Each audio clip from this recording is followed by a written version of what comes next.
You're in the waterloop.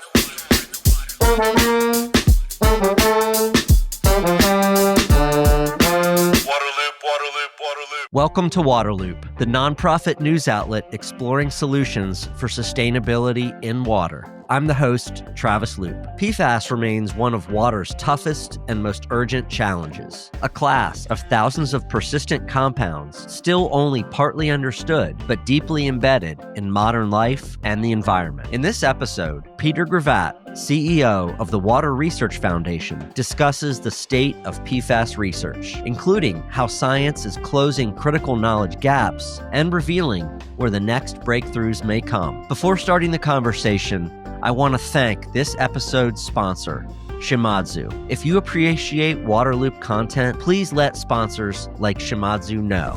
Shimadzu is one of the leading manufacturers of analytical instruments in the world. Shimadzu offers multiple instruments to support PFAS analysis, including ultra-fast triple-quadrupole LC-MS systems. These systems offer the rugged performance high-throughput labs need, while easily providing the sensitivity to address ultra-low detection limits. A high-resolution mass spec system, like LC-QTOF, is ideal for the analysis of untargeted PFAS, including those suspected to be in the samples and the discovery of new compounds. In addition, single-quad LC-MS can be used for measurement of PFAS in diverse samples, where adherence to regulated methods is not required, providing laboratories an affordable option. GC-MS is another technique used for the analysis of volatile and semi-volatile PFAS. As an added benefit, Shimadzu instruments are all controlled by Lab Solutions software, a single software platform enabling faster, more efficient management of multiple types of instruments and data, simplifying workflows and allowing personnel to focus on science.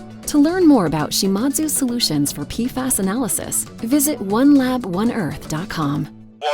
Peter, I am so excited to be here with you at WEFTech to talk to you, period, about anything water related, but especially to talk about the state of research around PFAS. We will probably reference, and I will off the bat reference, how we worked together at EPA on PFAS a decade ago, when this was really even emerging. So a lot's happened since then, but good to be here with you. Well, it's great to be with you, Travis. Always great to be with you. And I loved working with you at EPA, and I continue to love what you're doing. So thanks so much for the opportunity to sit down together. Glad we can still find a way to come together around this. So over the past decade, kind of give a summary of how much the PFAS science has evolved. I remember when we were at EPA, a common valid talking point was we have a lot to learn.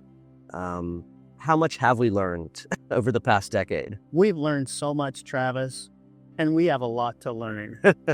Still. And if you'll allow me, I even want to go back a little bit further than a decade ago. And I think it's really helpful to reflect on where we had been more broadly. One of the milestones I have in my mind is the year 2000, 25 years ago. Wow.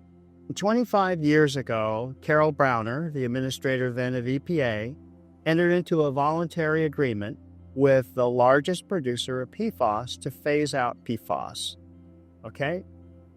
At the time, in 2000, the dominant manufacturer of PFAS was manufacturing 8 million pounds a year of PFAS. If a company is selling 8 million pounds of a product and they enter a voluntary agreement to phase it out, that probably suggests that they know something about that product that is telling them, yeah, this is probably not going to be good to keep doing.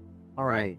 What Carol Browner said at the time, when they signed that agreement, was this will eliminate exposure to PFAS. Well, it might. If we look far enough out, it may be, Travis, hundreds of years or longer before that comes to pass. But so now 25 years in, we're still talking about PFAS, right? EPA, and there are about 10 states or so that have regulations, for drinking water that were just established in the last few years for this compound that was phased out initially voluntarily and then by regulation 25 years ago. Ooh. And we've seen in that time dramatic reductions in the levels of PFOA and PFAS, because PFOA came afterwards, in the blood of Americans, because we continue to measure that, a big success story. Mhm. However, we haven't eliminated exposure. We still have high levels of exposure to these legacy compounds. And that's part of the reason why I say we have a lot to learn. And you've heard the story so many times that there are thousands and thousands of these compounds. In drinking water, Yeah. we can reliably quantify about 40 of each. And so there is this, almost an image of the tip of an iceberg, that there's a lot that we can't measure. Ooh. And that's a small tip left sticking out of that water. That's not much of a tip. Yeah. There's a lot that we can't quantify, Yeah. but we're finding ways through research to get a better understanding of what's underneath the surface of the water. What's the rest of that iceberg look like? And there are a lot of questions that arise for us around toxicity of those other compounds, around persistence, around treatability. All those issues continue to play now beyond those two kind of most famous PFOA and PFAS. So there's a lot more out there for us to be thinking about. Yeah, there's a million follow-ups there. I think about myself a little bit because I live in the Cape Fear region, a famous hot spot for Gen X. I lived there in the late 90s and drank the water for 5 years. When I moved back is right when that story came out. So I participated in the blood studies as a resident there, and I don't have what I would say are high levels, low to moderate, a little higher than the average American, and they have not dropped for the 3-year gap, which is interesting. I'm like, how can I reduce my exposure? So it's always on my mind personally too. The reason I wanted to talk to you is because the Water Research Foundation, obviously just the leader in kind of directing, overseeing, facilitating water research, and so much of this PFAS work has come through you all over the past bunch of years. I want to follow up on some of those specific aspects you mentioned, but what's kind of the snapshot of kind of your research work, the foundation's research work on PFAS? Right. So we have over 20 studies with a research investment of millions of dollars looking into almost every aspect of PFAS with the exception of toxicity. We don't do toxicity studies, but we are looking at how to measure PFAS. We're looking at how to treat PFAS. We're looking at occurrence of PFAS compounds in the water space and, say, drinking water utilities or wastewater utilities. We're looking at issues around how does PFAS partition in a wastewater treatment works, how much goes to solids, how much goes out in the effluent, what happens to it when it's released into the environment. All those things are things that we cover at the Water Research Foundation. And I'll say also, reflecting on that 2000 time period, if you look at a chart, not just at the Water Research Foundation, but across the scientific literature of the number of publications that have been produced related to PFAS, it has grown exponentially over that period. And you see the inflection point right around 2000 when that first agreement was made. And people are like, there's something that we better focus on here. Yeah. So a lot of research in the academic university community, right? And globally. Yeah. All around the world, not just in the United States. And this is, and I'll emphasize, we are a global research organization for Water Research Foundation, and this is very much a global issue. Yeah. All right, well, let's start moving through the topics that jump to my mind, where I'm curious about what we've learned in these areas. And I'm curious about these based on my experience being at EPA and being at the Water Environment Federation, following water, living in an impacted community, all of that. testing and detection, right? You can't manage what you can't measure, that old adage. What's going on in that area of research? What's kind of the lessons learned there? What's happening? Right. So I mentioned that we currently, if we reference EPA's methods, we have reliable methods to quantify about 40 PFAS compounds.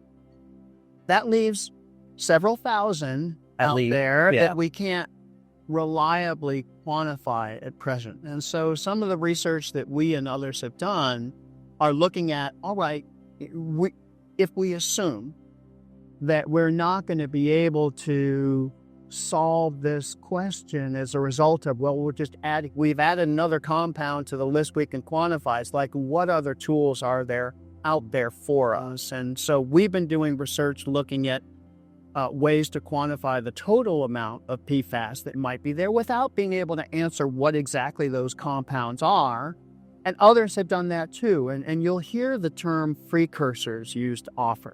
And that's just the idea that there are compounds that can be transformed in the environment to form these PFAS compounds that we're going to be concerned about over time. And how do you understand what's happening in the environment? So there are assays that have been developed, top assays they're called, that are looking at how to oxidize these precursors into PFAS that we can measure to get a better sense of how much is out there. So the story is, there's a lot more precursors out there than there are PFAS that we can reliably measure. So it raises a lot of questions about, so how do we manage this stuff? Because you said correctly, now you can most easily manage what you can measure. Yeah. But if you can't confidently measure some of these things, how do you go about managing them? That's some of the research that we're doing too, just to better understand what's happening. And let me give you an example, if I can, of how we're applying some of these methods. We've done a couple of studies, one looking at over 30 wastewater treatment plants across the United States and asking the question, well, how much PFAS is in the water that's flowing in, the influent water? How much PFAS is in the water that's being released? And then we've done another study that is trying to break down the question, all right, so where's this stuff coming from? Mm-hmm. Which is that issue, I would say, is almost top of mind right now for the water resource recovery community. All right, so we know we've got PFAS in our influent, and we know we got PFAS that's being released. How do we manage this? How do we keep it from coming into our utility?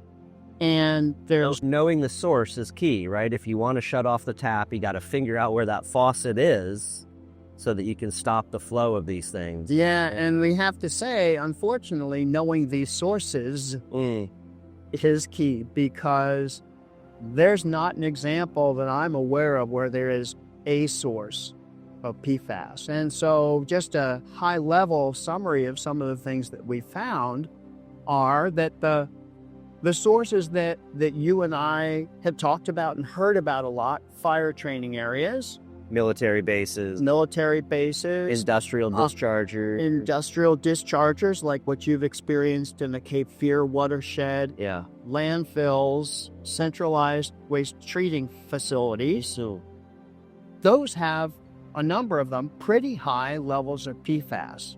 And so when we've done studies to try and account for where the PFAS are coming from, we say, all right, here are the high concentrations.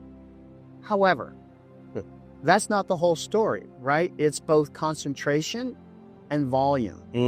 And when you consider the concentration and volume together, then you can have an understanding of the overall mass of PFAS compounds. And what we found, Travis, is number one, in terms of the overall mass, is domestic wastewater, what's coming out of homes and what's coming out of our offices. That's number one in terms of contribution to wastewater treatment plants. I just have to pause on that point, because the common or the prevailing narrative is those point sources, right? Military, firefighting, industrial, that's where this stuff's coming from.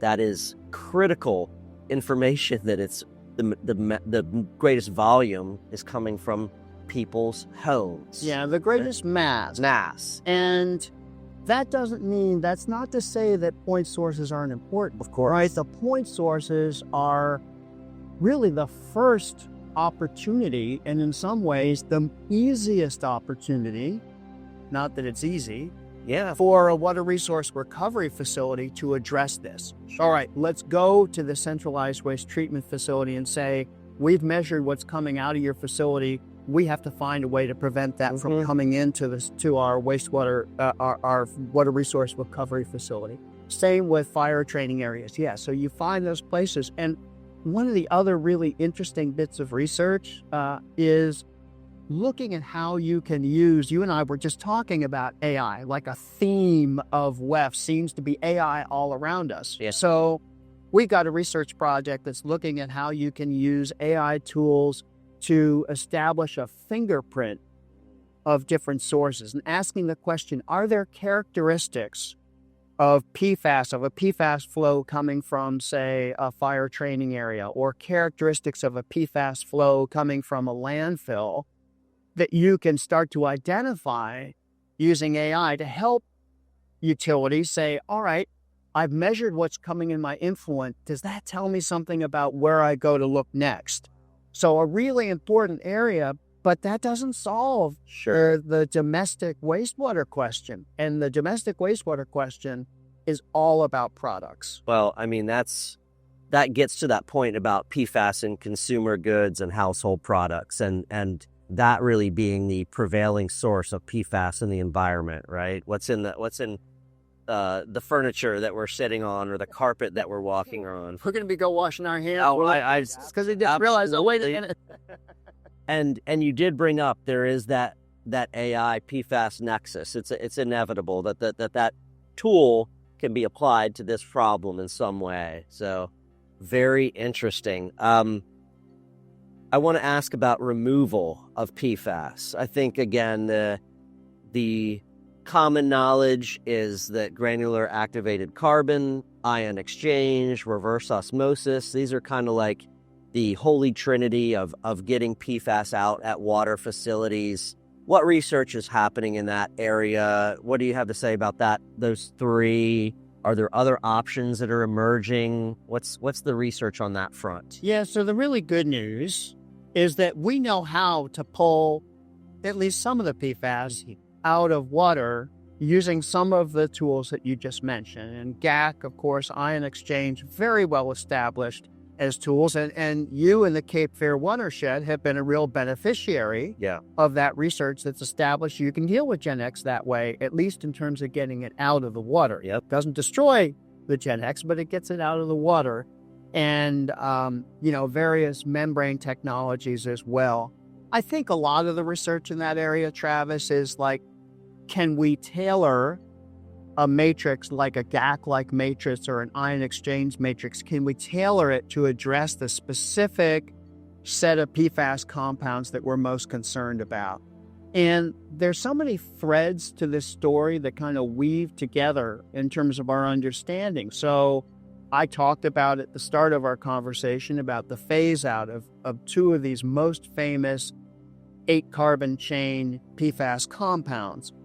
So they're replacements, right? Gen X was a replacement. The long chain and the short chains, right? Okay, so Gen X is not without concern, as you know better than anybody, right? You're not without concern. Well, there are a whole bunch of other substitutes that have been introduced. Most of them, if not all of them, shorter carbon chains, which are likely not to be as persistent, maybe not as bioaccumulative, but that doesn't mean not persistent and not bioaccumulative, right? And so in terms of the treatment, I think a sort of a general rule of thumb that I have in my mind, very general, is that the shorter the length of the carbon chain, in most cases, the harder it is to remove. So we've done studies also looking at really short chain carbons, short chain PFAS, with maybe like 2 carbons or 4 carbons. and asking the question, so how well does an ion exchange resin do at removing those shorter chains? And what we found is there's pretty rapid breakthrough.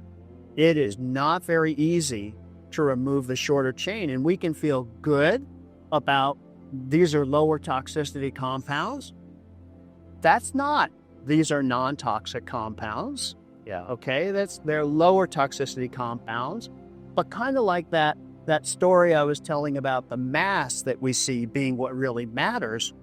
Well, the level of exposure of these shorter chain compounds, is increasing pretty dramatically. Yeah. And so there have been biomonitoring studies, not that we have done, but that others have done, say in Europe, looking at teams in Europe, and the doubling rate of body burdens or some of these shorter chain compounds seems to be about every 4 or 5 years.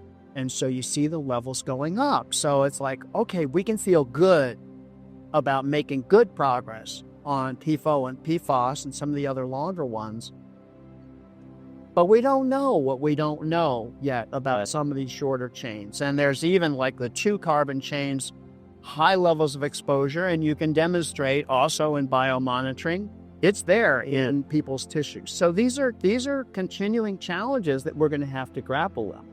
What about reverse osmosis? That's, I guess, touted as the, most effective way to get rid of PFAS compounds. How's that? It is an effective way to get rid of them. But again, I mean, that short chain piece, is that what? Yeah. Yeah, you can still tackle that with RO.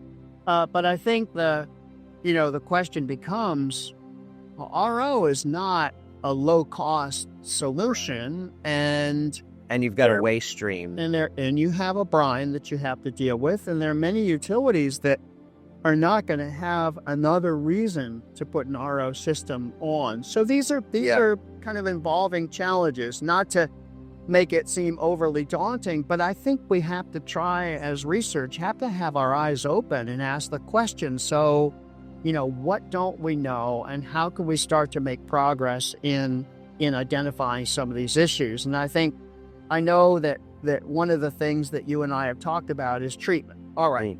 Destruction. Yep, that's where I wanted to go next. Removal. I'm very curious about this area because as we talked about before we started, I constantly hear claims of this is a technology we have that destroys PFAS. Come look at our company and all these different approaches. So what's that landscape look like around research on destruction? So also, the really good news is that we can destroy PFAS. There we go. We're confident that we can destroy PFAS. However, the question is, can we destroy PFAS at scale, say in the context of either a drinking water treatment facility or a water resource recovery facility or a water reuse operation? Can we destroy it at scale at a cost that's going to be affordable for the community? And that is really, I think, where a lot of the research is going. So the question is not, Travis, can we destroy PFAS? Absolutely can. Yeah. But the fact remains that the carbon-fluorine bond is among the strongest bonds in nature. It is not an easy compound to destroy. And those who came up with the term forever chemicals, well, there's a reason why that term has stuck, because these chemicals are very long lasting. It takes a lot of energy. In particular, it takes a lot of energy either in the context of temperatures that have to be achieved, or just the energy that has to go into the treatment process, the energy that goes into the regeneration of the GAC or the ion exchange resin, the energy that goes into transport of that resin from the place where it's used to pull out the PFAS to protect the public to the place where it's going to be regenerated. And one of the cool stories I have for you about that is a bit of research that we've been pursuing that is focused on microwave regeneration of GAC. Microwave. Almost all of us have a microwave in our house. Right. And we've done some research with universities looking at what happens if you take GAC that's saturated with PFAS and you put it in a microwave and heat it to an elevated temperature. What happens to the PFAS and what happens to the gap. And what we found is that you can regenerate GAC and destroy PFAS using a microwave. And we have found that the level of energy that's required to do that through incineration is about 7.5 times greater than the level of energy that's required to do that with a microwave technology.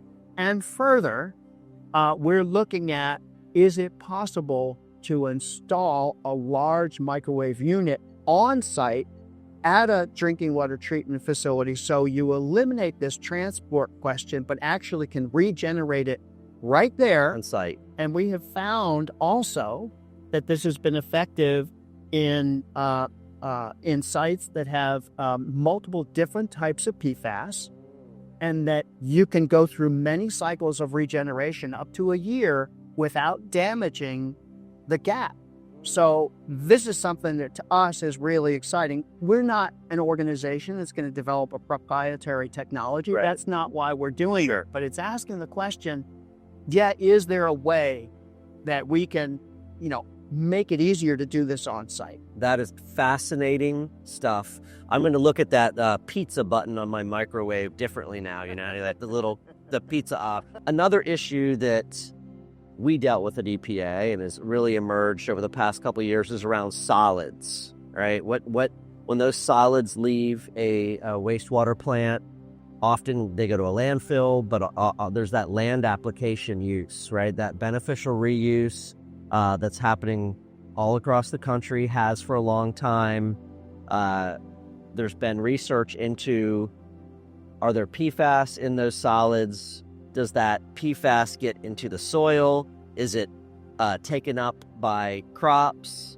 What is the science around that? I think I was mistaken earlier when I said I was most interested in the destruction. This is the thing that I've really been curious about. What are we learning on that front? Yeah, and what an important issue, Travis. Yeah.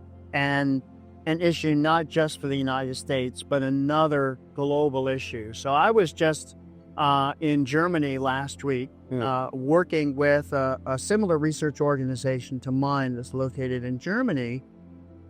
And one of the important stories that many in the U.S. have probably not heard about is the story of the community of Rastatt, Germany.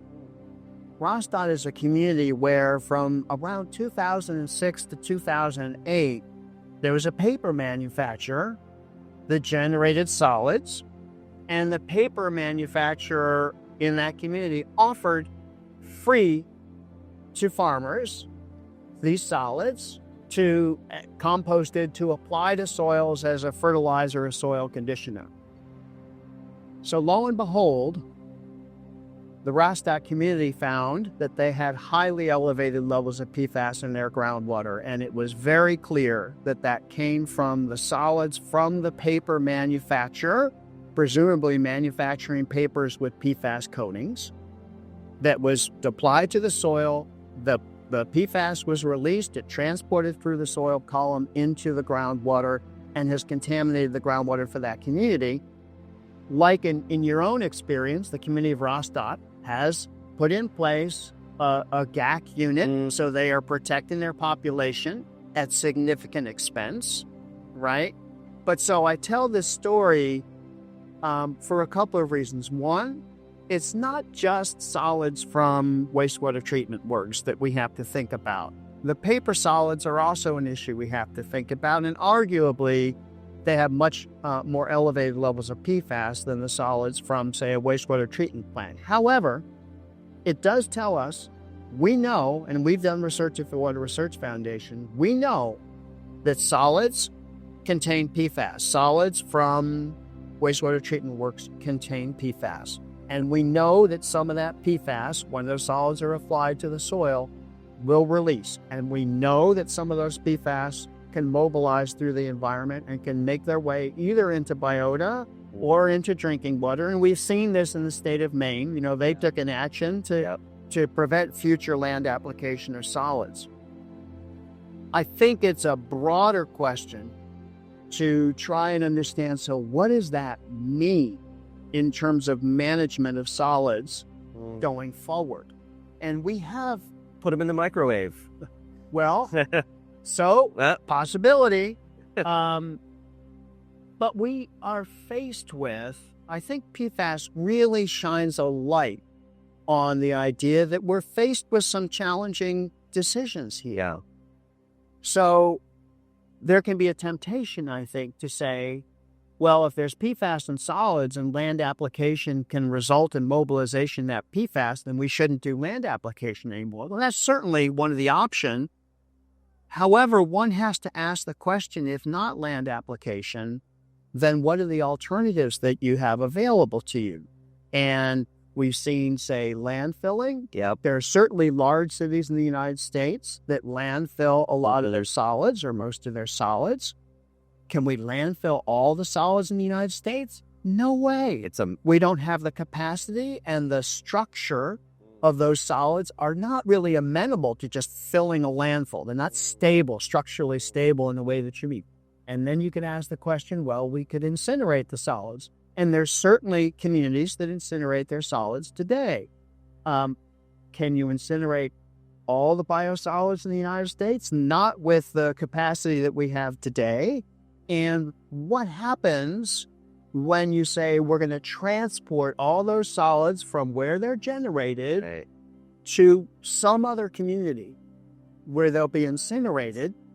Right, so and that's why it's also been a blend all along the way of land application, incineration, landfilling, because there's the volume of solids from massive treatment, massive. And so I think we need to create the space, both from a management standpoint, but also just thinking about this from a research standpoint, to not just look at this as a single compartment challenge, but say, all right, if not land application, then where will they go? And I'm not bringing this up to say that I think that land application is the best answer. It's going to be very community specific, and it's going to be specific to what the content of the PFAS and other compounds might be in the solids.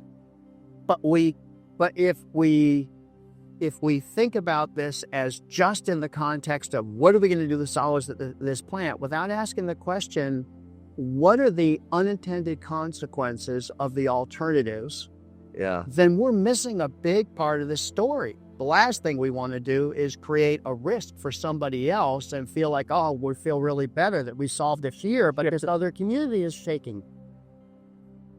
The last thing I want to bring up runs through everything we just mentioned, and that's, I guess, nuance. I see story after story after story about PFAS, and it never gets at the issue of levels. It just is either black or white. There's either PFAS in this, and it's a 5-alarm fire, or there's not, and everything's okay. But to the point of toxicity or ability to remove, or I think that's very lost in these conversations, right? Presence doesn't necessarily equal harm. That applies to so many things in our lives and substances. So I know this is something that you understand and think about. So I'm just curious, your reaction to that. I think that's very lost in the PFAS conversation, in the public sphere, especially. Yeah, I think about it a lot, Travis, and not just in terms of PFAS, but in the broader context of conversations around emerging contaminants. Right. And I think the challenge that we will face, and you and I have talked about this a lot, the challenge that we are going to face, I believe, forever, at least in the context of our careers, is that our analytical techniques are going to become more and more powerful. And I give the example that we've talked about before of, think about the evolution of technology that took us from a magnifying glass to a microscope. And you look at a magnifying glass and you say, well, there's nothing there. And you look in a microscope and you're like, oh, there's all this stuff. What is that? That's what we're going to experience within the context of the work we do around analytical techniques. That doesn't mean we shouldn't be asking the questions. That doesn't mean that we shouldn't be continually looking at how we can do better and better and better at public health protection and environmental protection. That's the commitment that we all have. but it does present a very significant challenge in terms of public communication. Yeah. And when we get into a conversation of this compound that we've heard is really of concern, presence becomes the trigger for many people that says, well, I don't want any of that there. Yeah.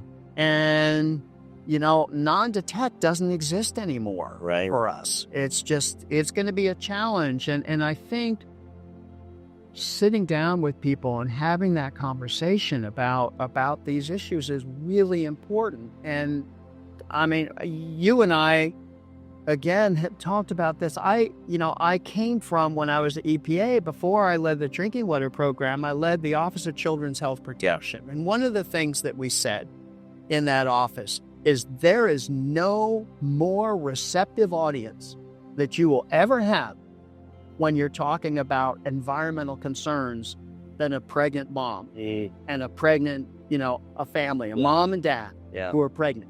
Or parents of a young child. There is nobody who is going to be listening more carefully about, how do I protect my child? There's nothing for so many of us that's more sacred. How do I protect my child, my grandchild? And so we really have to think about, how do we sit down together and say, all right, here's what we understand, here's what we know. And, a part per trillion. Yeah. Gosh. Well, I know communication has been an area of research also. For all of these topics, for all of this research we talked about, just how can people kind of go and look at the body of work and the latest science? Where can people find that? There's so much. So like on the public communication piece, all that is available on our website. We've done tools looking at how does a utility speak with their community about these very complicated issues. We have lots of resources available at the Water Research Foundation for our subscribers across the water sector, and members of the public can also go to our website and at least see what's there and get a better understanding at the high level. So there's so much to learn. It's a really exciting time. Sure. I think there's no time that research has been more important in terms of trying to tackle these issues. Yeah. Peter, thank you so much for the conversation. Travis, thank you. Always appreciate it. Thanks for listening. If you want to support Waterloop's ongoing exploration of water solutions, subscribe on YouTube, rate and review the podcast on Spotify and Apple, follow us on social media at The Waterloop, and sign up for email updates at waterloop.org. You're in the Waterloop.